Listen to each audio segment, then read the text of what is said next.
உங்க அண்ணன் எப்படி இருக்காங்க நவமித்ரா? பரவாயில்ல ஆதித்யன். இப்போ டிஸ்சார்ஜ் பண்ணி வீட்டுக்கு கூட்டிட்டு வந்துட்டீங்களா, இல்லாட்டி இன்னும் ஹாஸ்பிட்டல்ல தான் அட்மிட் பண்ணி தான் இருக்காங்களா? இல்லை ஆதித்யன், டிஸ்சார்ஜ் பண்ண மாட்டேன்னு சொல்லிட்டாங்க. டிஸ்சார்ஜ் பண்ண மாட்டேன்னு சொல்லிட்டாங்களா? ஏன்? அண்ணன் ரெஸ்ட் எடுக்க மாட்டாங்கன்னு சொல்லிட்டு சொன்னதும் அப்போனா கண்டிப்பாக இருந்து தான் ஆகணும் அப்படின்னு சொல்லி இருக்க வச்சுட்டாங்க. அது மட்டும் இல்லை, 2 days ஆஃப்டர் ஒரு ஸ்கேன் இருக்கான், அதையும் முடிச்சிட்டேன்னா அந்த ஸ்கேனில் என்ன ரிப்போர்ட் இருக்கோ அதையும் பார்த்து சொல்லிட்டாங்கன்னா ஓகே பெட்டர்னா அனுப்பலாம் அப்படின்ட்டு சொல்லியிருக்காங்க. ஓ. ஆமாம், நான் கேட்கணும்னு இருந்தேன். நேற்று நீங்கள் அப்போ அனினா வீட்டுக்கு போகவே இல்லையா? இல்லை வினிதா. உங்கள் அண்ணனுக்கு ஆக்சிடென்ட் ஆனது தான் காரணமா? அண்ணனுக்கு ஆக்சிடென்ட் ஆயிடுச்சுன்னு தெரிஞ்ச உடனே நான் ஹாஸ்பிட்டல் போயிட்டேனா, அதனால அனினா வீட்டுக்கு போக முடியல. ஓகே, அதுக்கப்புறம் அனினாக்கு ஃபோன் பண்ணி சொன்னீங்களா? அதுக்கப்புறம் அனினாக்கு கால் பண்ணி சொல்லிட்டேன். அவளும் உடனே போய் அண்ணனை பாருடி, என்னெல்லாம் அப்புறமா பார்த்துக்கலாம் அப்படின்னு சொல்லிட்டா. சரி ஓகேன்னு சொல்லிட்டு வந்துட்டேன். அதுக்கப்புறம் இன்னுமே நான் ஃபோன் பண்ணவே இல்லை. மைண்ட் ஃபுல்லாக அண்ணனுக்கு இப்படி ஆயிடுச்சேன்னு சொல்லி வருத்தமாகவே இருந்துச்சா, அதனால எதுவும் நான் கால் பண்ணி பேசலை அவளுக்கு. அவங்களும் ரிட்டர்ன் கால் பண்ணலையோ? இல்லை. நவமித்ரா, இப்போ ஒரு கால் பண்ணி பாருங்க. ஆமாம் ஆதித்யன், நானும் பண்ணணும்னு தான் நினச்சிட்டே இருந்தேன். அப்போனா கால் பண்ணுங்க நவமித்ரா, பேசலாம் என்னனாலும். சரிங்க வினிதா, இதோ பண்ணுறேன். கால் போகுதா நவமித்ரா? போகுது வினிதா. இங்க இருக்கவே பிடிக்கல, என்னை இப்படி கம்பல் பண்ணி இங்க விட்டுட்டு போயிட்டாங்களே. நவமித்ரா கால் பண்றா. ஹலோ, சொல்லுடி. அனினா, என்ன பண்ற? சும்மா தான் இருக்கேன்டி. மார்னிங் ஏதாவது சாப்பிட்டியா? நீ சாப்பிட்டியா? நானும் சாப்பிட்டேன்டி. உனக்கு அங்கே எல்லாம் எப்படி போயிட்டுருக்கு? உங்கள் அம்மாவும் டேடியும் ஏதாவது பேசினாங்களா? அவங்க எல்லாம் பேசி முடிச்சுட்டு என்னை கூட்டிகிட்டு வந்து எனக்கு தாலி கட்டினால அவங்க வீட்டிலே விட்டுட்டாங்க. ஏய், என்ன சொல்கிற? நவமித்ரா, என்ன ஆச்சு? இருங்க வினிதா, சொல்கிறேன். ஓகே, நீங்கள் பேசுங்க. அனினா, என்னடி நிஜமாக தான் சொல்கிறியா? அப்போனா நீ அவங்க வீட்டில் தான் இருக்கியா? ஆமாண்டி, எனக்கு இங்கே இருக்கவே பிடிக்கல. நான் எவ்வளோ கெஞ்சினேன், எவ்வளோ போராடினேன், ஒன்றுத்துக்கும் எங்கள் வீட்டில் ஒத்துக்கவே இல்லை. எவ்வளோ கெஞ்சினேன் தெரியுமா? ஏதோ நான் மட்டும் தனி காட்டில் வந்து மாட்டிக்கிட்ட மாதிரி இருக்குடி. ச்சே, ஆன்ட்டியும் அங்கிளும் இப்படி பண்ணுவாங்கன்னு நான் நினச்சி கூட பார்க்கலடி. இங்கே மட்டும் என்ன, அதே தான் நானும் யோசிச்சுட்ருக்கேன். எங்கள் அம்மாவா இப்படியெல்லாம் பேசினதுன்னு என்னென்னமோ பேசிட்டாங்கடி. இப்போ நான் யோசிக்கிறேன், இன்னைக்கு நம்மக்கிட்ட பேசுனது அம்மா தானான்ட்டு. அந்தளவு பேசிட்டாங்கடி. நிஜமாவே எனக்கு ரொம்ப கஷ்டமாக இருக்குது அதை நினைக்கும் போது. இனி அவங்கக்கிட்ட எதுவுமே வச்சுக்கவே கூடாது அப்படின்ற மாரிலாம் தோண ஆரம்பிச்சிடுச்சு. ஃபீல் பண்ணாதடி, என் வாழ்க்கையே போச்சு இல்லடி. ஏய், லூஸ் மாரி பேசாத, வாய மூடு. கவலைப்படாத, எல்லாம் மாறும். ஆமாம், உன் கழுத்தில் தாலி கட்டினால அவன் ஏதாவது பேசினானா அவன்கிட்ட? பேசினான். பெரிய இவனை மாதிரி பேசினான். என்ன பேசினா? இப்போ நீங்கள் ஃபர்ஸ்ட் டிகிரி தானே படிக்கிறீங்க, அடுத்தடுத்து உங்களுக்கு எவ்வளோ படிக்கணும்னு தோணுதோ படிங்க, எம்ஃபில் பிஹெச்டின்னு எவ்வளோ முடிக்க தோணுதோ அவ்வளவும் முடிங்க, எல்லாத்தையும் நான் படிக்க வைக்கிறேன் அப்படின்னு சொன்னான். ஓ, படிக்க வைக்கிறதே பெரிய கிரெடிட்னு நினச்சிட்டு இருக்கான் போல. உங்கள் இஷ்டம் போல் நீங்கள் இருங்கன்னு சொன்னான். அதில் வேற அவன் நீயே சொல்லுடி, என் இஷ்டம் போல் எப்படி என்னால் இங்கே இருக்க முடியும்? என் இஷ்டம் போல் என் வீட்டில் மட்டும்தான் என்னால் இருக்க முடியுமே, இங்கே எப்படி இருக்க முடியும்? சரி, அவனோட அம்மா அப்பா பேசினாங்களா அவங்ககிட்ட? அவங்களாம் நல்லா தான் பேசினாங்க, ஆனால் எனக்கு தான் பேச பிடிக்கலையே. அதனால் நான் எதுவும் பேசிக்கலாம் இல்லை. எனக்கு ரூம் போகணும், எந்த ரூம் என்னோட ரூம்னு சொல்லுங்கன்னு சொன்னேன். அதுக்கப்புறம் இவன் தான் கூட்டிகிட்டு வந்து விட்டான். கூட்டிகிட்டு வந்து விட்டப்போ தான் இவ்வளோலும் பேசினது. ஓ, அவன் சொல்கிறான், இனி என் வாழ்க்கையில் நவமித்ரா இல்லை, என் மனசுலையும் இல்லை, இனி அனினா மட்டும்தான் என் லைஃப் லாங் ஃபுல்லாக அப்படின்னு சொல்கிறான்டி. எனக்கு புரியல, அதை எப்படி இவ்வளோ வருஷமாக உன்னை லவ் பண்ணிவிட்டு உடனே என்கிட்ட மாற முடியும்? அவங்கிட்ட தான் கேட்கணும். அவங்கிட்டலாம் இப்படி தெளிவாலாம் என்னால் கேட்க முடியாது. நான் சொன்னது, நீ வேணா மாறிக்கோ, நான் என் மனசுலேருந்து வரும்னு அழிக்க மாட்டேன்னு சொல்லிட்டேன். ஏ பைத்தியம், எதுக்கு இப்படி பேசியிருக்க நீ? வேற எப்படி பேசணும்? நிஜமா என் மனசில் இருக்கிறத தான் சொன்னனே, இல்லாததை எதுவும் சொல்லலையே. இங்கே பாரு அனினா, நான் ஒன்றே ஒன்று சொல்கிறேன், கேட்டுக்கோ. அவன் எத்தனை வருஷமாக என்னை லவ் பண்ணான், தெரியாமல் உன் கழுத்தில் தாலி கட்டினாலும் அதை உன்னை கழட்ட கூட விடலை. அப்போனா நீயே யோசிச்சுக்கோ, அவன் என்ன ஆனாலும் சரி உன்னை விடவே மாட்டான். உன் கழுத்தில் இருக்க தாலியை கூட கழட்ட விடலாம். அவன் உன்னையா விட்டுருவான்? சான்ஸே இல்லடி. லைஃப் லாங் ஃபுல்லாக நீ அவன் கூட தான் இருந்தாகணும்டி. பிடிக்குதோ பிடிக்கலையோ அவன் கூட தான் இருந்தாகணும். உன்கிட்ட பேசினா கொஞ்சம் ரிலாக்ஸேஷனாக இருக்குமேன்னு நினச்சிட்டு தான் நான் கால் அட்டன் பண்ணேன். இது போல் நீ இரிட்டேஷன் பண்ணுவேன்னு தெரிஞ்சுதான் நான் காலே அட்டன் பண்ணியிருக்க மாட்டேன். அனினா நிஜமாக தான் சொல்கிறேனே, நீயே யோசிச்சு பாரு, அப்போதான் உனக்கு புரியும். வாயை மூடுடி. சரி, அண்ணன் எப்படி இருக்காங்க? அதான் மெசேஜில் சொன்னல அண்ணனுக்கு எதுவும் ப்ராப்ளம் இல்லைன்னு. மெசேஜ்க்கு நீயும் ரிப்ளைலாம் கொடுத்தியே. அதை விடு, நான் இன்னைக்கு காலையில் நீ எப்படி இருந்தாலும் ஹாஸ்பிட்டல் போய் பார்த்துருப்பல்ல, அதை கேட்டேன்.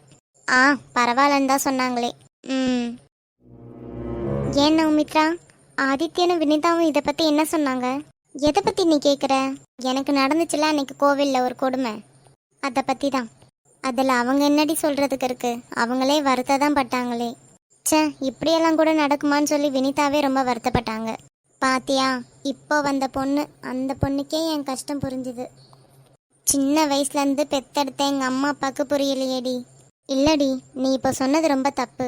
உனக்கு நல்லது மட்டும்தான் உங்கள் அம்மா அப்பா யோசிப்பாங்க எப்பயுமே. அதை மட்டும் நீ ஞாபகம் வச்சுக்கோ. அவங்க உன்னை புரிஞ்சுக்காமல் இருக்கிறதுக்கும் ஏதாவது ஒரு ரீசன் இருக்கும், கண்டிப்பாக இருக்கும். அதனால் நீ அவங்கள எதுவும் தப்பாக நினச்சிக்கிட்டு இருக்காத. கொஞ்சம் ஃபோன் பண்ணி பேசு, பாவம்ல அவங்க. பேசுகிறேன், அந்த பக்கம். சரி, காலேஜ் எப்போ வர மாதிரி முடிவெடுத்திருக்க? கண்டிப்பாக நாளைக்கே வந்துடுவேன். என்னாலலாம் இந்த ஜெயிலுக்குள்ளே இருக்க முடியாது. ஜெயிலா அது உனக்கு? கண்டிப்பாக என்னை பொறுத்தவரையும் இது ஒரு ஜெயில் தான். சரி, என்னமோ சொல்லிட்டு போ. நாளைக்கு காலேஜுக்கு வா. நாளைக்கு எதனாலும் நேரில் வச்சு பேசிக்கலாம், சரியா? சரிடி. நவமித்ரா, ஒன்று சொல்லுடி. அண்ணனை ஹாஸ்பிட்டலில் வச்சு பார்த்துக்கிறது யாரு? அம்மா தாண்டி. அப்போது வீட்டில் நீங்கள் தனியாலாம் இருந்திருப்பீங்க? இல்லை, தனியாலாம் இல்லை. அது எப்படிடி நீங்கள் தனியாக இல்லாமல் போயிருப்பீங்க? அம்மா அண்ணனை பார்த்துக்கிட்டு ஹாஸ்பிட்டலில் இருக்காங்க. எப்படி இருந்தாலும் நீயும் விதனும் மட்டும்தான் வீட்டில் தனியாக இருந்திருப்பீங்க. நான் தான் சொல்கிறேன்ல தனியாக இல்லைன்னு. வீட்டில் கூட யாராவது வந்து உங்கள் கூட ஸ்டே பண்ணாங்களா? இல்லை, நீ இங்கே வருவல்ல அப்போ சொல்கிறேன். சொல்லுடி. நீ காலேஜ் வருவல்ல, நான் அப்போ சொல்கிறேன், வைக்கிறேன். அட, யாருடா இவ? நான் ஒன்று கேட்டால் அவள் ஒன்று சொல்லிட்டு வைக்க போகிறேன்னு சொல்லிட்டு இருக்கா. ஆமாம், கட் பண்ணிட்டு போ. சரி. அப்புறம் அனினா எதுவும் சாப்பிடாமலாம் இருக்காத, சாப்பிட, சரியா? கண்டிப்பாடி. சரி, நாளைக்கு காலேஜ் வா. காலேஜில் வச்சு எதனாலும் பேசிக்கலாம். சரிடி, வைக்கிறேன். சரிடி. இவகிட்ட பேசினதுக்கப்புறம் கொஞ்சம் நல்லா இருக்கு. ஆமாம், இவ ஏதோ மறைக்கிறாள். என்ன மறைக்கிறா? ஏன் இப்படி மறைச்சா நம்மக்கிட்ட? நம்ம நேரில் போனால் தான் சொல்லுவா போல. இதுக்கப்புறம் நாளைக்கு போய் தான் நம்ம தெரிஞ்சுக்கணுமா? நாளைக்கு நான் காலேஜ் போக போகிறேன். நாளைக்கு நான் வருணை பார்ப்பணும். வருணை நான் பார்க்கும் போது அவங்கள நான் எப்படி ஃபேஸ் பண்ண போகிறேன்? நெஞ்சு இடிக்குது எனக்கு. சாரி வருண். இந்த சாரியை தவிர வேற என்ன சொல்லணும்னு கூட எனக்கு தெரியல. அந்தளவு மைண்ட் அப்செட்டில் இருக்கேன் நான். நவமித்ரா மட்டும் இப்போ கால் பண்ணலைன்னா அந்த கொஞ்ச நேரம் சந்தோஷம் கூட எனக்கு இருந்திருக்காது. நாளைக்கு காலேஜ் வந்து உங்களை பார்க்கணுன்னு நினைக்கும் போது எனக்கு ரொம்ப கஷ்டமாக இருக்குது. நான் இப்போ பேசுகிறதெல்லாம் சரியா தப்பான்னு கூட தெரியல. என்னனாலும் என் மனசுலேருந்து உங்களை அழிக்கிறது ரொம்ப கஷ்டம் வரும். அந்த அளவு விரும்பினேன் நான் உங்களை. எத்தனை நாள் நைட்டு உங்ககிட்ட ஃபோனில் பேசினப்போ நம்ம கல்யாணம், நம்ம குழந்தைங்களோட பேர் வைக்கிறது, காது குத்துறது, எவ்வளோ அழகாக எல்லாம் பேசியிருக்கோம். அது எல்லாம் மொத்தமாக அழிஞ்சு போச்சுன்னு நினைக்கும் போது ரொம்ப கஷ்டமாக இருக்குது. அதை என்னால் ஏற்றுக்கவே முடியல வருண். அவ்வளோதான் இல்லை. ஏன் வருண், ஏன் நமக்கு மட்டும் இப்படியெல்லாம் நடக்கணும்? என் லைஃப் லாங் ஃபுல்லாக நான் இவன் கூட தான் இருக்கணும்னு நினச்சாலே எனக்கு பிடிக்கலை. இவன்கிட்டேருந்து எப்படியாச்சும் டிவோர்ஸ் வாங்கிட்டு வந்துடலான்னு நினச்சாலும் வீட்டில் இருக்கிறவங்க விட மாட்டாங்க. ரெண்டுத்துக்கும் இல்லாமல் நடுவில் மாட்டிட்டு முழிக்கிறேன். ஏன் வருண், ஏன் இப்படியெல்லாம் நமக்கு நடக்கணும்? நான் கஷ்டப்பட்டு கட்டி வச்ச காதல் கோட்டையை ஒரே நாளே அழிச்சிட்டான் இந்த பாவி. இவெல்லாம் நல்லாவே இருக்க மாட்டான். இவனால் நான் வாழ்க்கையவே வெறுத்துட்டேன். ஈவினிங்காக ஒரு வாட்டி நவமித்ராவுக்கு கால் பண்ணி பேசணும். அப்போ தான் மைண்ட் கொஞ்சம் ரிலாக்ஸேஷனாக இருக்கும். இப்படியே நான் ஃபீல் பண்ணிகிட்டே இருக்கணுமா? கண்டிப்பாக என்னால் முடியாது. நான் இப்படி இருக்கிற பொண்ணே இல்லை. துருன்னு இருப்பேன். இப்போ டோட்டலாக சேஞ்ச் ஆகிட்டேன். என்ன நவமித்ரா, பேசுனீங்களா? அனினா என்ன சொன்னாங்க? அவங்க அம்மா அப்பாலாம் ஓகேவா? ஆமாம், நீங்கள் ஏன் ஷாக் ஆனீங்க? அப்படி அங்கே என்ன நடந்துச்சு? ஏதாச்சும் தப்பா நடந்துச்சா என்ன? ஐயோ வெயிட் பண்ணுங்க, யாராவது ஒருத்தர் ஒரு கேள்வி கேளுங்க. மொத்தமா 2 பேரும் எல்லா கொஷின்ஸையும் கேட்டுட்டா நான் எப்படி ஆன்சர் பண்றது? கொஷின்ஸ் கேட்டு என்னை தவிக்க விட்டுட்டு நீங்க சிரிச்சிட்டு இருக்கீங்களா? சரி சரி சிரிக்கல. அனினா கிட்ட என்ன பேசுனீங்கன்னு சொல்லுங்க. அவளை அங்க கொண்டு விட்டுட்டாங்களாம். வாட்? அங்கண்ணா அனினா கழுத்துல தாலி கட்டினவங்க அந்த வீட்லயா? ம் பாவம் அனினா. இது போல் எப்படி பண்ண முடிஞ்சது அவங்க மம்மி டாடியால்? இது ஆக்சுவலாக தவறுதல்னால ஏறின தாலி. ஆனால் இதை கூட கணக்கில் வச்சுட்டு ஏன் தான் இவங்கெல்லாம் இப்படி பண்ணிட்டு இருக்காங்கன்னு தெரியல. அழகாக இந்த தாலியை கழட்டி போட்டுட்டு அவளுக்கு பிடிச்ச லைஃப்பை அவள் வாழலாம். எதுக்காக இந்த ஓல்டு பீப்புள்ஸ்லாம் இப்படி இருக்காங்களோ என்னமோ. நீங்க பேசுறது ரொம்ப தப்பு வினிதா, அப்படி பேசாதீங்க. என்ன இருந்தாலும் அவங்க வயசுல ரொம்ப பெரியவங்க. இது போல ஓல்டு பீப்புள்ஸ் அப்படி இப்படின்னு மரியாதை இல்லாம பேசாதீங்க. ம் சரிங்க ஆதித்யன். நைஸ். ஏதாச்சும் சொன்னீங்களா நவமித்ரா? இல்ல, பெரியவங்களுக்கு மரியாதை கொடுக்கணும்னு சொன்னீங்களே, அதான் நைஸ்னு சொன்னேன். ஓ தேங்க்யூ நவமித்ரா. நீ என்ன நல்லவனா நினைச்சு நான் உன்னை அடையிறதுக்கு என்ன குட்டிக்கரணை வேணாலும் போடுவேன். நானாவது பெரியவங்களுக்கு மரியாதை கொடுக்கறதாவது. என்ன ஆனாலும் அது மட்டும் என்னால் முடியவே முடியாது. மரியாதைக்கும் எனக்கும் ரொம்ப தூரம். இதெல்லாம் சும்மா உன்னை கவுக்கிறதுக்கான ஜஸ்ட் ஆஃப் ஆக்டிங். என்ன ஆதித்யன், என்ன யோசிச்சுட்டு பார்த்துட்டே இருக்கீங்க? நத்திங் நவமித்ரா. சரி, அப்புறம் அனினா நாளைக்கு காலேஜ் வருவேன்னு சொன்னா, அந்த வீட்டில் இருந்து கஷ்டப்படுறதுக்கு அதுக்கு நான் காலேஜ் வந்தாவது கொஞ்சம் ஃப்ரீயாக இருப்பேன் அப்படின்னு சொல்லிட்டு இருந்தா. அதனால் கண்டிப்பாக நாளைக்கு காலேஜ் வருவா. ம் வரட்டும் வரட்டும். அவங்களுக்கும் மைண்ட் ரிலாக்ஸேஷன் வேண்டாமா? பாவம், அந்த வீட்டில் போயிட்டு அவங்க எவ்வளோ கஷ்டப்படுவாங்க. புது வீடு, அவங்கள யாரையுமே இவங்களுக்கு தெரியாது. யோசிச்சு பாருங்களேன், என்னாலலாம் அந்த நிலமையில இருக்கவே முடியாது. எப்படி அவங்க அம்மா அப்பா இப்படி ஒரு அக்கறையே இல்லாமல் கொண்டு விட்டாங்க? என்னனாலும் அவங்க அம்மா அப்பா பண்ணது ரொம்ப தப்பு. வினிதா இப்பதானே சொன்னேன், பெரியவங்கள பத்தி எதுவும் பேச வேண்டாம். ஓ சாரிப்பா சாரி. சரி பரவாயில்ல விடுங்க, கிளாஸ் ரூம் போகலாமா? டைம் ஆச்சு. ம் சரிங்க நவமித்ரா, போகலாம் வாங்க. அப்படியா? அட ஆமாம்மா, அது மட்டுமா, இன்னும் நிறையா இருக்கு. ஐயோ அம்மா போதுமா. அத்தை, அவங்க சொல்றதெல்லாம் கேட்காதீங்க. நீங்க ஏதோ சொல்ல வந்தீங்கல்ல, அதையும் சொல்லுங்க. சொல்றேம்மா, சொல்றேன். இதே போல ஒரு வாட்டி சண்டை நடந்துச்சு, எனக்கும் அதித்தோட அப்பாவுக்கும். அப்ப சண்டை நடக்குதுன்னு சொல்லிட்டு இவ அமைதியா இருக்க வேண்டியது தானே? கிட்ட வந்து இருந்துகிட்டு சும்மா இருங்க நீ என்னையும் அவரையும் போட்டு அடிச்சு இருந்தான். இவன் சும்மா காலில் இருந்து அடிச்சு இருந்தான். அப்போ நான் ஒரு வாட்டி கோவப்பட்டேன், டேய் மிண்டாதிரு அப்படின்னு சொல்லிட்டு. இவங்க 2 பேர் சண்டை போட்டுட்டு இருக்காங்கன்னு பாவன் வந்து தடுக்க வந்தா, இவங்க என்னடானா என்னையே திட்டுறாங்களா அப்படின்னு சொல்லிட்டு அவனோட ஸ்கூல் பேக் இருக்குல்ல, அந்த ஸ்கூல் பேக் உள்ள அவனுக்கு தேவையானது எல்லாம் எடுத்து வச்சான். என்ன தெரியுமா? என்னெல்லாம் எடுத்து வச்சாங்க அத்தை? அதே சொல்லட்டா? அம்மா வேண்டாம்மா, சொல்லாதீங்கம்மா. ஆஹா, ஒன்று சொல்லனா பாதியிலே விடக்கூடாது, முழுசா சொல்லி முடிக்கணும். அத்தை சொல்லுங்க அத்தை, ப்ளீஸ் அத்தை. அத்தை ப்ளீஸ் அத்தை, அவங்க சொல்றதெல்லாம் கேட்காதீங்க, சொல்லுங்க. சொல்றேம்மா. அவனோட ஸ்கூல் பேக் இருக்கு இல்லையா, அந்த பேக் உள்ள இருக்க புக்ஸ் எல்லாம் கீழே கொட்டிட்டு, அந்த பேக் உள்ள அவனுக்கு பிடிச்ச காரு, அவனுக்கு ரொம்ப பிடிச்ச ஒரு பொம்மை, ஸ்பைடர்மேன் பொம்மை, அதுக்கப்புறம் நிறைய பிளாக்ஸு அதெல்லாம் போட்டு, அவனுக்கு நிறைய விளையாட்டு பொருள்லாம் இருந்துச்சு சின்ன வயசில், அதெல்லாம் தூக்கி அவனோட பேக் உள்ள போட்டுக்கிட்டான். அது மட்டும் இல்லைம்மா, அது கூடவே வீட்டில் தனியாக நாங்கள் சாக்லேட்டு பிஸ்கெட்லாம் எப்பயுமே வாங்கி வச்சுருப்போம். அதெல்லாம் இவனுக்கு மட்டும்தான் தெரியும் நான் எங்கே வைப்பேன்னு. கரெக்டாக அதெல்லாம் எடுத்து அவன் பேகுள்ள போட்டுட்டு வீட்டை விட்டு கிளம்பி போயிட்டான். இங்கே நானும் இவரும் சண்டை போட்டுக்கிட்டே இருக்கோம். இவன் சைலண்ட்டாக இதெல்லாம் பேக் பண்ணி முடிச்சுட்டு எடுத்துகிட்டு கிளம்பிட்டான். என்னத்தை சொல்கிறீங்க? அட ஆமாம்மா மருமகளே, அப்படிதான் பண்ணான் இவன். அதுக்கப்புறம் எங்கே தேடி கண்டுபிடிச்சிங்க அத்தை?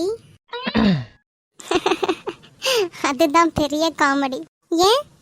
வீட்டில இருந்து இறங்கினப்போ பொம்மை, சாக்லேட்டு, பிஸ்கெட்டு எல்லாம் எடுத்து வச்சவன் இங்கேருந்து போயிட்டு வெளியே இறங்குனதோ பயம் வந்துடுச்சு.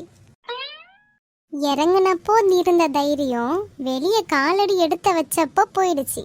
பயம் மட்டும்தான் அவன்கிட்ட இருந்துச்சு. அப்போ அவன் என்ன பண்ணான் தெரியுமா? எங்க வீட்டுக்கு பின்னாடி ஒரு வீடு இருக்கும். அந்த வீட்ல யாருமே இல்லை. அங்க சிட் அவுட்ல இருந்து அழுது அழுது இருந்திருக்கான்.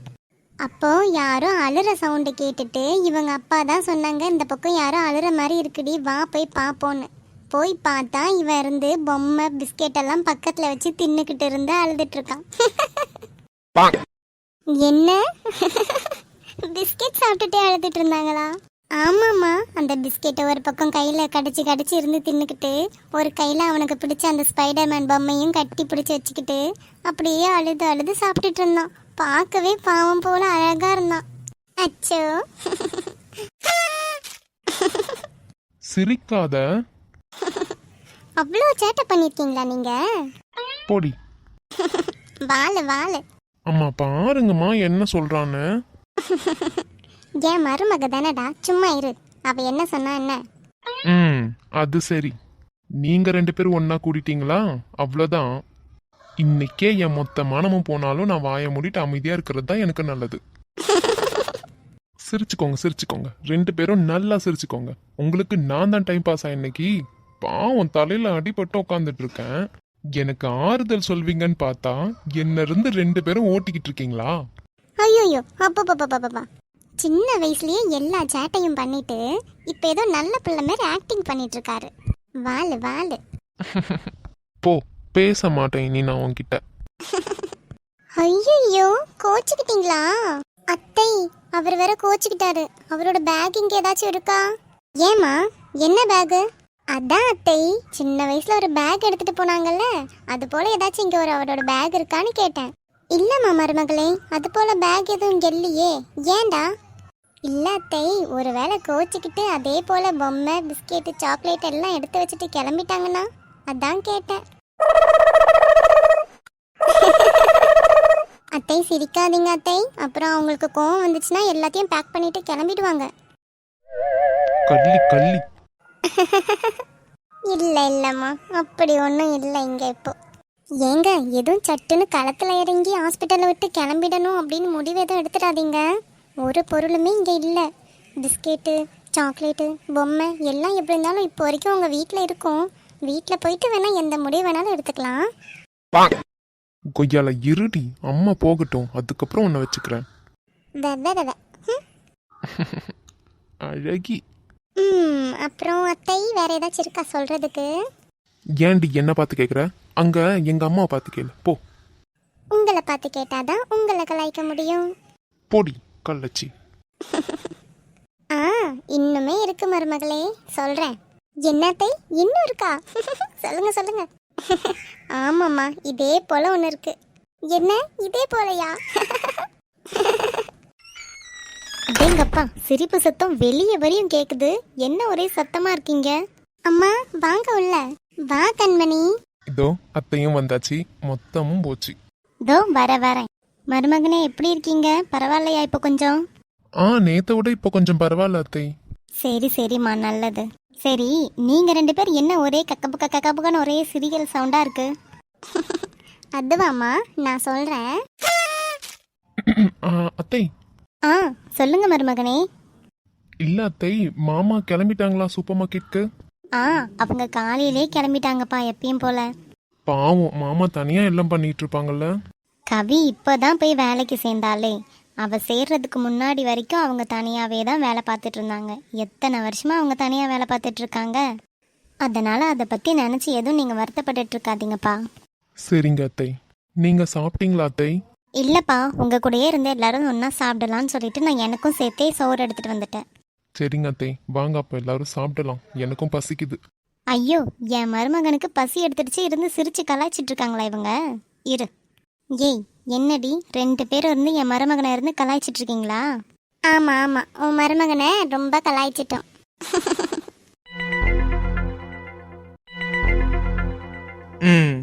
இந்த 2 ஜாதகமும் நல்லா பொருத்தமா இருக்கு. ஆனா இவங்க 2 பேரும் வாழ்க்கையில ரொம்ப நிறைய கஷ்டங்களை அனுபவிப்பாங்க. என்ன சாமி சொல்றீங்க? ஆமாமா, நிறைய கஷ்டங்களை அனுபவிப்பாங்க. அதுக்கப்புறம் தான் அவங்க ஒன்று சேருவாங்களே. ஏன் சாமி இப்படி சொல்றீங்க? இதுக்கு எதுவும் பரிகாரம் இல்லைங்களா? இதுக்கு பரிகாரம் உண்டுமா, நான் சொல்றேன், கடைசியில சொல்றேன். ரொம்ப நம்பி வந்திருக்கோம்.